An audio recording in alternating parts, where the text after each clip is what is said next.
सवाल उठाते हैं, यह आरोप लगता है उन पर। कभी चीन के कब्जे वाला झूठ फैलाते हैं। ऑपरेशन सिंदूर के बाद वो इस बात को जानने के लिए बेतहाशा बेचैन हो जाते कि हमारे कितने जेट्स गिरे।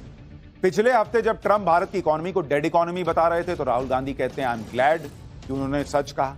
मतलब ट्रंप के भारतीय अर्थव्यवस्था को डेड बताने पर राहुल गांधी खुश हो जाते हैं, जबकि राहुल की पार्टी के ही कई सीनियर लीडर ट्रंप के बयान पर ट्रंप की ऐसी तैसी करके रख देते हैं। उन्हें आईना दिखा देते हैं कि भैया माइंड इट, भारत दुनिया की चौथी सबसे बड़ी अर्थव्यवस्था है। और अब तो राहुल गांधी लोकतंत्र के मंदिर में ही एक फर्जी सरकार के होने के दावे कर रहे हैं। अब सवाल यह है कि क्या मोदी विरोध में, मोदी से नफरत में राहुल गांधी इस कदर आगे बढ़ चुके हैं कि वो फर्क ही नहीं कर पा रहे कि वो देश हित और सियासत हित में क्या कर रहे हैं। सियासत हित में देश की दुर्गति नहीं की जा सकती। क्या चुनाव में जीत और हार वाली लड़ाई अब देश के भीतर संदेह और भ्रम की अराजकता फैलाकर लड़ी जाएगी? सवाल यही है कि राहुल गांधी और विपक्ष की राजनीति का चैप्टर क्या भ्रम, भेद और भय वाला है? मोदी के भारत को लेकर खींचे गए रोड मैप, तय लक्ष्यों को काउंटर करने के लिए विपक्ष और उसके नेता राहुल गांधी के पास क्या उससे बेहतर रोड मैप नहीं? वक्त बीतता जा रहा है। 10 साल में विपक्ष के नेता और उसके गठबंधन के किसी सिपहसालार के पास फिलहाल भारत के भविष्य को लेकर कोई रोड मैप नहीं दिखता, सिवाय मोदी को कोसने के। तो क्या इसलिए बिहार चुनावों से पहले महाराष्ट्र और हरियाणा की हार को जनता के ब्रेन से वॉश करने के लिए कांग्रेस और उसके नेता राहुल गांधी ने वोट चोरी वाला जुमला गढ़ दिया? और अगर ये जुमला नहीं कोरी सच्चाई है तो फिर राहुल गांधी इलेक्शन कमीशन के हलफनामे वाले प्रस्ताव को मान क्यों नहीं लेते? एफिडेविट क्यों चाह रहे हैं? तो इतना बड़ा खुलासा किया है, अगर ये सब है, मान लो अगर अनइंटेंशनल गलती है तो आप उसको इन्वेस्टिगेट करिए। आप वोटर लिस्ट दे क्यों नहीं रहे हैं? आप इन्वेस्टिगेट कर क्यों नहीं रहे हैं? उसके बजाय आप कह रहे हैं कि एफिडेविट साइन करके दो। इससे बड़ा ओथ क्या है जो हम सदन में लेते हैं? तो पूछा ये जा रहा है कि हलफनामा क्यों मांग रहे हैं? हलफनामा इसलिए मांग रहे हैं क्योंकि राहुल गांधी का ट्रैक रिकॉर्ड ही ऐसा है। बीजेपी कहती है कि राहुल गांधी का हिट एंड रन वाला पैतरा पुराना है। एक बार नहीं कई बार इस पैतरे की पोल खुल भी चुकी है और राहुल गांधी ने बिना शर्त माफी भी मांगी है। जैसे साल 2019 में राहुल गांधी ने चौकीदार चोर जैसे नारे लगाकर लोकसभा का चुनाव लड़ा था। फिर 2019 में सुप्रीम कोर्ट में एफिडेविट देकर बिना शर्त माफी मांगी थी। इसी साल सावरकर पर राहुल गांधी के एक बयान को लेकर सुप्रीम कोर्ट ने उन्हें लताड़ा था। सुप्रीम कोर्ट ने कहा था कि आप इस तरह के कमेंट क्यों करते हैं, ऐसा मत कीजिए। तब कोर्ट ने यह कहते हुए राहुल गांधी को राहत दी थी कि आगे से वो ऐसा कोई बयान न दें। जुलाई 2016 में भी राहुल गांधी ने संघ को लेकर विवादित बयान दिया था, जिसे लेकर सुप्रीम कोर्ट ने उन्हें फटकार लगाई थी, पूछा था कि वो आरएसएस पर इस तरह के बयान क्यों देते हैं। तब 2016 में बयान वापस लेते हुए राहुल गांधी ने सुप्रीम कोर्ट में कहा कि आरएसएस ने गांधी की हत्या नहीं कराई। देखिए, क्या कहा क्या नहीं कहा मुझे नहीं मालूम पूरी तरह, इसलिए मैं इस पे कोई प्रतिक्रिया तब तक नहीं दूंगा। जहां तक सवाल है राहुल गांधी का, आज अगर सबसे निर्भीक, निडर, साहसी आवाज मोदी सरकार के खिलाफ कुछ उठ रही है तो उसका नाम है राहुल गांधी। तो हमें गर्व है अपने नेता पे, जो भी देश हित में, जनहित में है वो उठा रहे हैं। अपने ही देश की अर्थव्यवस्था को डेड बताना क्या देश हित है? खासकर तब जब वो 11वीं अर्थव्यवस्था से चौथी बड़ी अर्थव्यवस्था बना हो। क्या जंग में देश के विमानों के गिरने के बारे में पूछना जनहित का मुद्दा है? जनता के द्वारा नकार दिए जाने का ठीकरा संवैधानिक संस्थाओं पर फोड़ना क्या नेता प्रतिपक्ष के रचनात्मक पक्ष का रिफ्लेक्शन है? राहुल गांधी मोदी की तरह जननेता बनना चाहते हैं। वो बेचैन हैं कि अगर 2029 से पहले ये न कर पाए तो बड़ी मुश्किल से जोड़ा गया गठबंधन फिर तो उन्हें अपना नेता किसी भी कीमत पर नहीं मानेगा। बदले तेवर से लेकर कलेवर और पावर पॉइंट प्रेजेंटेशन तक कांग्रेस ने अपने पारिवारिक नेता के मेकओवर में कोई कसर नहीं छोड़ी। लेकिन दिक्कत यह है कि काम हार्डवेयर पर नहीं हुआ। 2014 में मोदी भारत के भविष्य के सपने को लेकर आए थे। अब उस सपने को सिद्ध करते मोदी का विजन 2047 के विकसित भारत का है, जबकि 2014 में भी राहुल मोदी विरोध में ही अटके थे। आज भी वो वहीं खड़े हैं। मोदी ग्लोबल साउथ की एकजुटता में भारत के किरदार को मजबूत करने में लगे हैं, तो वहीं राहुल कहते हैं कि विदेश नीति फेल्ड है।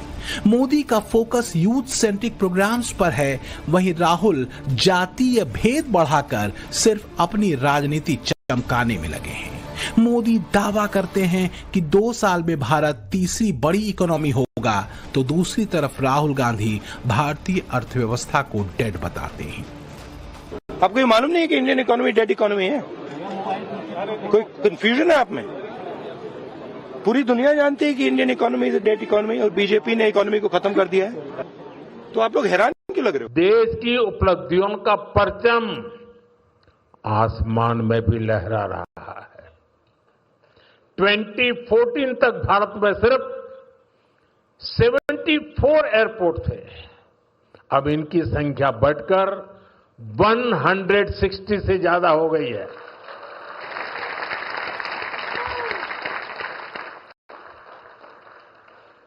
नभ की सिद्धि, थल की सिद्धि और जल की भी, वाटरवेज का आंकड़ा भी उतना ही शानदार है। 2014 में सिर्फ 3 नेशनल वाटरवेज ऑपरेशनल थे, अब यह संख्या बढ़कर 30 हो चुकी है। कांग्रेस और राहुल गांधी की सबसे बड़ी दिक्कत यह है कि वो अभी भी भारत और भारतीयों की नब्ज समझ नहीं पा रहे। कहने को वो मोहब्बत की दुकान लेकर आए थे, लेकिन ऐसा लगने लगा है कि मोहब्बत की दुकान वाली दुकान में माल भ्रम, भय और भेद का भरा हुआ है। भाई, सियासी दुकान चलाना एक बात है, देश चलाना दूसरी बात। पॉलिटिकल एक्सपर्ट ये बात कहने लगे हैं कि राहुल गांधी जिस दिन ये बात समझ लेंगे, उसी दिन उनकी राजनीतिक परिपक्वता पर उठते सवाल खत्म हो जाएंगे। पहली बार राहुल गांधी नेता प्रतिपक्ष बने, लेकिन दिक्कत यह है कि तथ्यों और अचूक तर्कों के बजाय वो ऐसे ड्रम बजा रहे हैं जिसमें जनता के मुद्दे गायब। वो जाति की बात करते हैं, हिंदू वोट बढ़ जाए इसका प्रयास करते हैं, वो सत्ता में आ जाएं, बस यही उनका ध्यान है। लेकिन इससे देश के भीतर एक बार फिर जातीय भेद कितना बढ़ेगा, राहुल गांधी इसकी चिंता ही नहीं करते। वो भारत पाकिस्तान जंग में बस एक रट लगाए रहते हैं कि हमारे कितने फाइटर जेट्स गिरे, ये बताओ। राहुल गांधी एक बार भी ये नहीं सोचते कि ऐसे सवालों से वो सिर्फ देश के प्रति शंका ही बढ़ा रहे हैं, सेना और देश के लोगों का मनोबल नहीं तोड़ रहे हैं क्या? वो भारत को डेड इकोनॉमी बताते हैं बिना ये सोचे कि वो ग्लोबल फैक्ट से उलट बात कर रहे हैं। मोटिव सिर्फ एक होता है, सियासी माइलेज लेना। सारे डॉट्स जोड़ने से एक ही सवाल उठता है कि राहुल गांधी की सुई बस एक जगह क्यों अटकी है कि किसी तरह कुर्सी मिले, बस मोदी को बदनाम कर दो, किसी तरह भाई सत्ता मिलनी चाहिए, यही उनका लक्ष्य दिखता है। चाहे धुरी समाजवादी हो, कांग्रेसी हो या फिर कोई और, सबका दर्द एक ही है, मोदी और मोदी का राष्ट्रवाद। बीजेपी आरोप लगाती है कि जिन लोगों ने देश के लोकतंत्र को प्राइवेट लिमिटेड की तरह हाँकने का लंबा अनुभव रखा, वो अब अपने नकारेपन से नकारे जा चुके हैं। तो क्या यही वजह है कि विपक्षी राजनीति में मोदी के विजन से बड़े विजन के बजाय विष है? कहीं भाषा भेद का, कहीं जाति भेद का, कहीं तुष्टीकरण का। आखिरकार चुनाव आयोग को कटघरे में खड़ा करके और फर्जी वोटिंग की बातें उठाकर विपक्ष हासिल क्या करना चाहता है?